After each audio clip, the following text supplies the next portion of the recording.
er ikke med.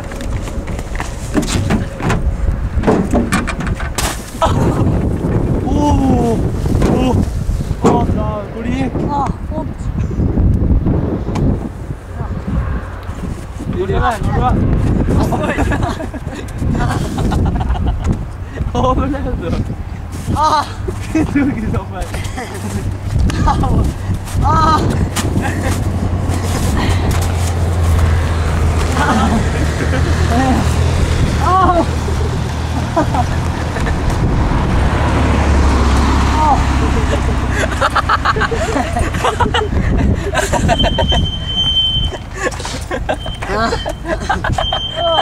Hvordan TikToken der?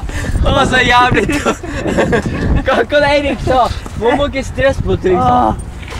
Fy faen, det var artig. Jeg liker å gjøre det her for jeg tror det på en madrass, jeg vet ikke. Det smakker ikke mye hva skal være. Jeg har tenkt meg det. Men, du må ikke stresse sånn. Du kan ikke gå herifra. Nakken du. Herregud, jeg holdt i nakken. Holdt i ryggen også. Fy faen. Ja, du gjorde det i hvert fall. Vi skal ha sånn 9 madrass.